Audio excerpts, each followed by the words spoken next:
Aspirations को भी मजबूत करते हैं। साथियों, हमें हमेशा से गर्व रहा है कि बीती सदियों में हमने दुनिया को एक से बढ़कर एक बेहतरीन साइंटिस्ट, बेहतरीन टेक्नीशियंस, टेक्नोलॉजी एंटरप्राइज लीडर्स हमने दिए हैं। लेकिन ये 21वीं सदी है और तेजी से बदलती हुई दुनिया में भारत को अपनी वही प्रभावी भूमिका और उसको निभाने के लिए और अधिक तेजी से हमें खुद को भी बदलना होगा। और इसी सोच के साथ अब देश में इनोवेशन के लिए, रिसर्च के लिए, डिजाइन के लिए, डेवलपमेंट के लिए, एंटरप्राइज के लिए जरूरी इकोसिस्टम तेजी से तैयार किया जा रहा है। अब बहुत ज्यादा जोर दिया जा रहा है क्वालिटी ऑफ एजुकेशन पर। 21वीं सदी की टेक्नोलॉजी को साथ लेकर 21वीं सदी की जरूरतों को पूरा करने वाली एजुकेशन सिस्टम भी उतनी ही जरूरी है। प्रधानमंत्री ई विद्या कार्यक्रम हो या फिर अटल इनोवेशन मिशन, देश में साइंटिफिक टेम्परामेंट बढ़ाने के लिए अनेक क्षेत्रों में स्कॉलरशिप का विस्तार हो या स्पोर्ट्स की दुनिया से जुड़े टैलेंट को मॉडर्न फैसिलिटीज और आर्थिक मदद, रिसर्च को बढ़ावा देने वाली योजनाएं हो या फिर भारत में world class 20 institutes of eminence के निर्माण का मिशन, ऑनलाइन एजुकेशन के लिए नए संसाधनों का निर्माण हो या फिर स्मार्ट इंडिया हैकाथॉन जैसे अभियान, प्रयास यही है कि भारत की एजुकेशन और आधुनिक बने, मॉडर्न बने, यहां के टैलेंट को भरपूर अवसर मिले। साथियों, इस कड़ी में कुछ दिन पहले देश की नई एजुकेशन पॉलिसी का ऐलान किया गया है। ये पॉलिसी 21वीं सदी के नौजवानों की सोच, उनकी जरूरतें, उनकी आशाओं, अपेक्षाओं और आकांक्षाओं को देखते हुए बनाने का व्यापक प्रयास हुआ है। 5 वर्ष तक देश भर में इसके हर बिंदु पर व्यापक डिबेट और डिस्कशन हुए हैं, हर स्तर पर हुए हैं और तब जाकर ये नई नीति बनी है। ये सच्चे अर्थ में पूरे भारत को, भारत के सपनों को, भारत की भावी पीढ़ी की आशा आकांक्षाओं को अपने में समेटे हुए नई भारत की शिक्षा नीति आई है। इसमें हर क्षेत्र, हर राज्य के विद्वानों के विचारों को समाहित किया गया है और इसलिए ये सिर्फ एक पॉलिसी डॉक्यूमेंट नहीं है, बल्कि 130 करोड़ से अधिक भारतीयों की एस्पिरेशंस का रिफ्लेक्शन भी है। साथियों, आप भी अपने आसपास देखते होंगे, आज भी अनेक बच्चों को लगता है कि उनको एक ऐसे विषय के आधार पर जज किया जाता है जिसमें उसका कभी इंटरेस्ट था ही नहीं। माँ बाप का, रिश्तेदारों का, दोस्तों का, ओवरऑल एनवायरनमेंट का प्रेशर होता है, तो वो दूसरों द्वारा चुने गए सब्जेक्ट्स मजबूरन पढ़ने लगते हैं। इस अप्रोच ने देश को एक बहुत बड़ी आबादी ऐसी दी जो पढ़ी लिखी तो है, लेकिन जो उसने पढ़ा है उसमें से अधिकांश उसके काम नहीं आता है। डिग्रियों के अंबार के बाद भी वो अपने आप में एक अधूरापन महसूस करता है। उसके भीतर जो आत्मविश्वास पैदा होना चाहिए, जो कॉन्फिडेंस आना चाहिए, उसकी कमी वो महसूस करता है। इसका प्रभाव उसकी पूरी लाइफ की जर्नी पर पड़ता है। साथियों, नई एजुकेशन पॉलिसी के माध्यम से इसी अप्रोच को बदलने का प्रयास किया जा रहा है। पहले की कमियों को दूर किया जा रहा है। भारत की शिक्षा व्यवस्था में अब एक सिस्टमेटिक रिफॉर्म, शिक्षा का इंटेंट और कंटेंट दोनों को ट्रांसफॉर्म करने का प्रयास है। Friends, the 21st century is the era of knowledge.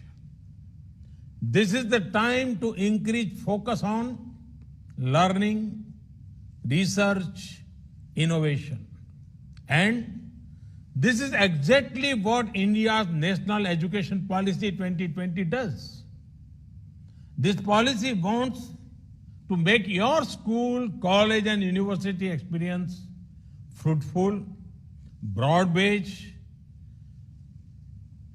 one that guides you to your natural passions. Friends, you are among the best and brightest of India. This hackathon is not the first problem you have tried to solve, nor is this the last. I want you and youngsters like you not to stop doing three things: learning, questioning, solving. When you learn, you get the wisdom to question. When you question, you get out of the box methods to solve problems. When you do that, you grow. Due to your effort, our nation grows. Our planet prospers. Friends, India's national education policy reflects these spirits.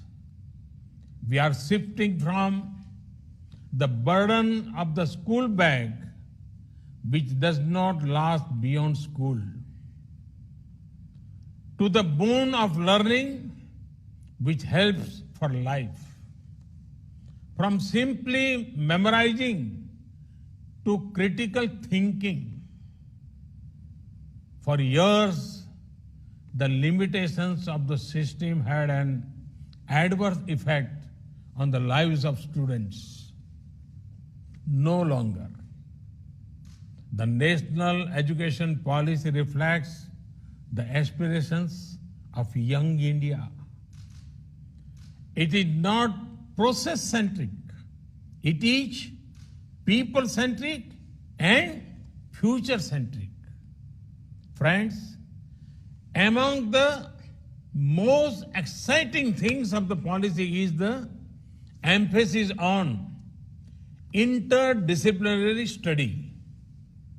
This concept has been gaining popularity, and rightly so. One side does not fit all. One subject does not define who you are. There are no limits to discovering something new. Human history has many examples of stalwarts who have accelerated in diverse areas, be it Aryabhatta, Leonardo da Vinci, Helen Keller, Gurudev Tagore.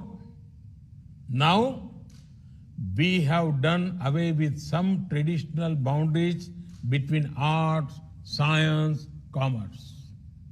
If someone is interested, they can learn maths and music together, or coding and chemistry together. This will ensure the focus is on what the student wants to learn rather than what the student is expected to do by society. Interdisciplinary studies gives you control. In the process, it also makes you flexible. In the national education policy, flexibility has been given great importance. There are provisions for multiple entry and exits. No one-way streets for students. एक सांकड़ी गली नहीं होगी अब. The undergraduate experience can either be a 3 or 4 year journey. Student will enjoy the advantage of an academic bank of credit, which will store all the academic credits acquired. This can be transferred and counted in the final degree. Such flexibility was long needed in our education system. I am happy the national education policy has addressed these aspects. Friends, national education policy is big on access to education. Starting from primary education, in higher education, the aim is to increase gross enrollment ratio to 50% by 2035. Other efforts, be it gender inclusion, fund, special education zones, question for open and distance learning will also help.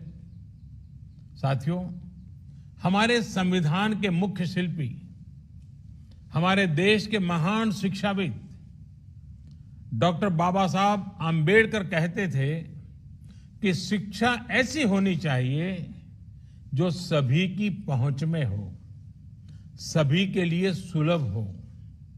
ये शिक्षा नीति उनके इस विचार को भी समर्पित है.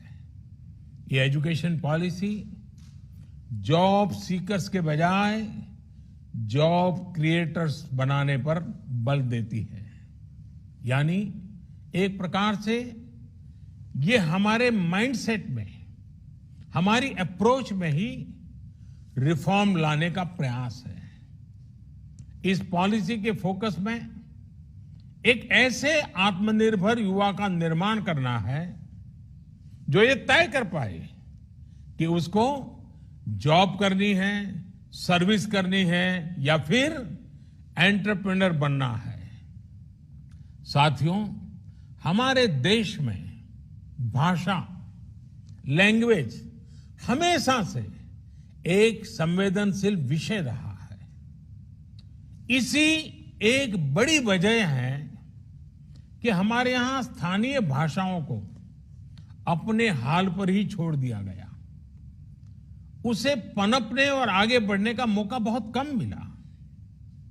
अब एजुकेशन पॉलिसी में जो बदलाव लाए गए हैं, उससे भारत की भाषाएं आगे बढ़ेगी, उनका और विकास होगा.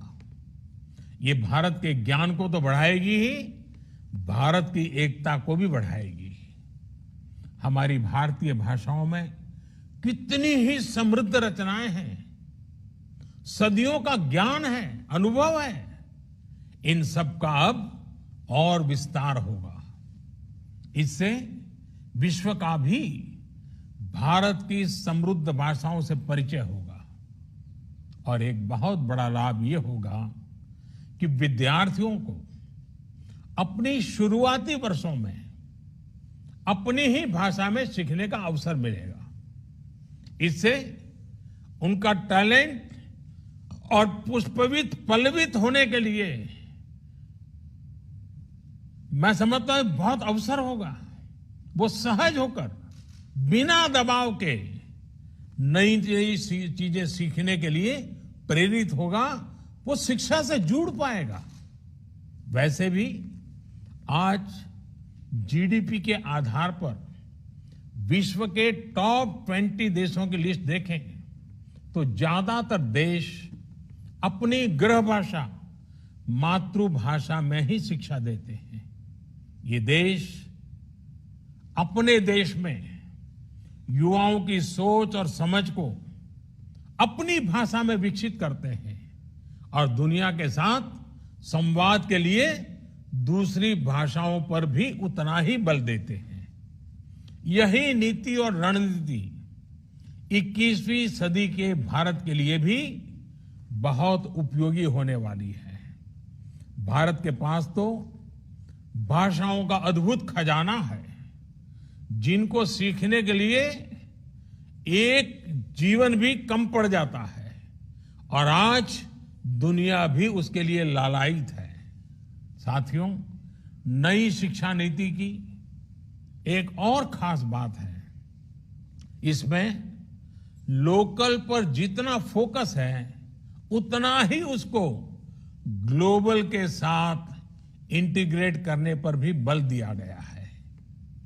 एक और, जहां स्थानीय लोक कलाओं और विद्याओं, शास्त्रीय कला और ज्ञान को स्वाभाविक स्थान देने की बात है, तो वहीं टॉप ग्लोबल इंस्टीट्यूशंस को भारत में कैंपस खोलने का भी आमंत्रण है।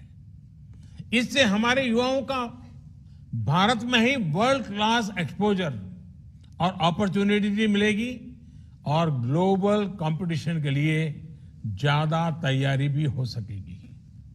इससे भारत में विश्व स्तरीय संस्थान के निर्माण में, भारत को ग्लोबल एजुकेशन का हब बनाने में भी बहुत सहायता मिलेगी।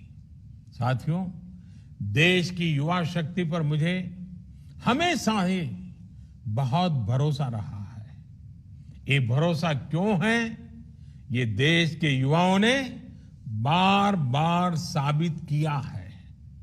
हाल ही में कोरोना से बचाव के लिए फेस शील्ड्स की डिमांड एकदम बढ़ गई थी। इस डिमांड को 3D प्रिंटिंग टेक्नोलॉजी के साथ पूरा करने के लिए बड़े पैमाने पर देश के युवा आगे आए। पीपीईज और मेडिकल डिवाइस के लिए जिस प्रकार देश के युवा इनोवेटर्स, युवा एंटरप्रेन्योर्स सामने आए हैं, उसकी चर्चा आज चारों तरफ है। आरोग्य सेतु ऐप के रूप में युवा डेवलपर्स ने कोविड की ट्रैकिंग के लिए एक बेहतरीन मीडियम देश को बहुत कम समय में तैयार करके दिया है। साथियों, आप सभी युवा आत्मनिर्भरता के लिए भारत की एस्पिरेशंस की ऊर्जा है। देश के गरीब को एक बेटर लाइफ देने के लिए, ईज ऑफ लिविंग के हमारे लक्ष्य को हासिल करने में आप सभी युवाओं की भूमिका बहुत अहम है। मेरा हमेशा से ये मानना रहा है कि देश के सामने आने वाली ऐसी कोई चुनौती नहीं है जिससे हमारा युवा टक्कर न ले सके, उसका समाधान न ढूंढ सके। हर जरूरत के समय जब भी देश ने अपने युवा इनोवेटर्स की तरफ देखा है, हमारे युवाओं ने कभी भी किसी को निराश नहीं किया है। स्मार्ट इंडिया हैकाथॉन के माध्यम से भी बीते सालों में अद्भुत इनोवेशंस देश को मिले हैं। मुझे पूरा विश्वास है कि इस हैकाथॉन के बाद भी आप सभी युवा साथी देश की जरूरतों को समझते हुए देश को आत्मनिर्भर बनाने के लिए नए नए सॉल्यूशंस पर काम करते रहेंगे। एक बार फिर आप सभी को बहुत बहुत शुभकामनाएं देता हूं। बहुत बहुत धन्यवाद।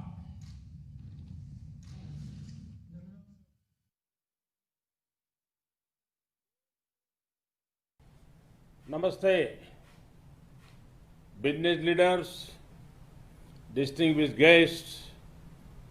I thank the US-India Business Council for inviting me to address the India Ideas Summit.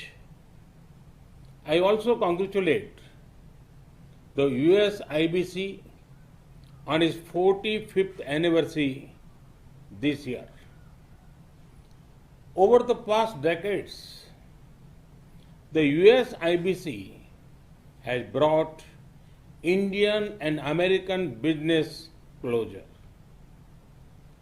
US IBC's choice of this year's Idea Summit, Building a Better Future, is also very, very relevant.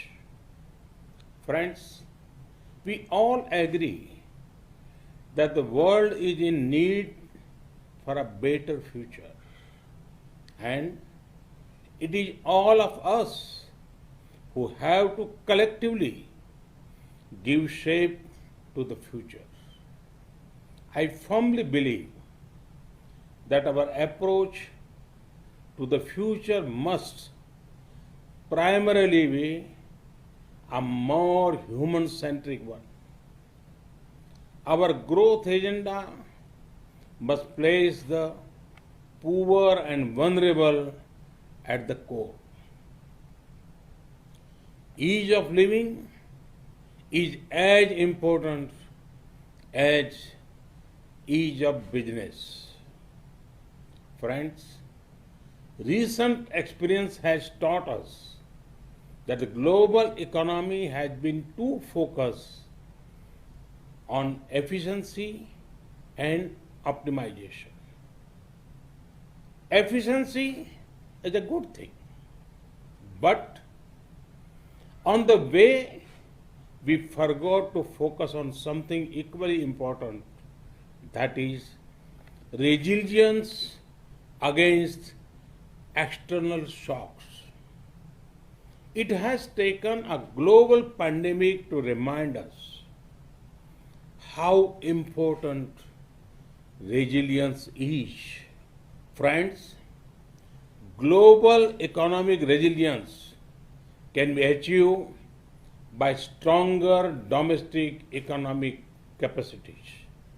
This means improved domestic capacity for manufacturing, restoring the health of the financial system, and diversification of international trade.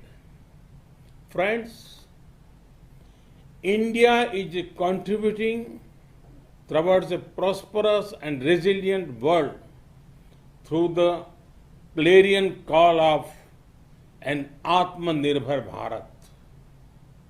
And for that, we await your partnership.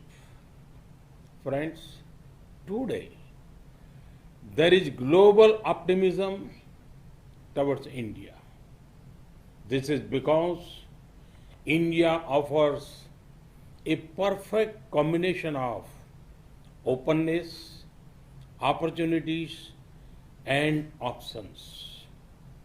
Let me elaborate.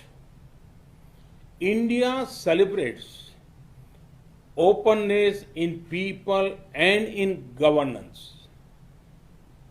Open minds make open markets. Open markets lead to greater prosperity. These are principles on which both India and the USA agree. Friends, during the last 6 years, we have made many efforts to make our economy more open and reform-oriented. Reforms have ensured increased competitiveness, enhanced transparency, expand digitization, greater innovation, and more policy stability. Friends, India is emerging as a land of opportunities. Let me give you one example of the tech sector. Recently, an interesting report came out in India. It said For the first time ever, there are more rural internet users than even urban internet users. Imagine the scale. There are about 500 million active internet users in India now. 500 million connected people. Does this sound huge to you? Hold your breath, because there are over 500 million more people who are being connected. Opportunities in technology also include opportunities in frontier technologies of 5G, big data analytics, quantum computing, blockchain, and Internet of Things. Friends, the options to invest in India are extensive. India invites you to invest in the hard work of our farmers. India has done historic reforms in the agriculture sector recently. There are investment opportunities in agriculture inputs and machinery, agriculture supply chain management, ready-to-eat items, fisheries, and organic produce. India's food processing sector is expected to be worth over $500 billion by 2025. To grow more streams of revenue, the best time to tap investment opportunities in Indian agriculture sector is now. India invites you to invest in healthcare. The healthcare sector in India is growing faster than 22% every year. Our companies are also progressing in production of medical technology, telemedicine, and diagnostics. India and the US have already built a robust partnership in the pharma sector. To achieve scale and speed, now is the best time to expand your investment in Indian healthcare sector. India invites you to invest in energy. As India evolves into a gas-based economy, there will be big investment opportunities for US companies. There are also big opportunities in the clean energy sector. To generate more power for your investment, this is the best time to enter the Indian power sector. India invites you to invest in infrastructure. Our nation is witnessing the largest infrastructure creation drive in our history. Come, be a partner in building housing for millions, or building roads, highways, and ports in our nation. Civil aviation is another area of great potential growth. The number of air passengers are expected to more than double within next 8 years. The top private Indian airlines plan to include over 1,000 new aircraft over the coming decade. This is a huge opportunity for any investor who chooses to set up manufacturing facilities in India, which can become a base for supplying regional markets. A similar case is obvious for setting up maintenance, repair, and operation facilities. To give flight to your aviation targets, this is an ideal time to invest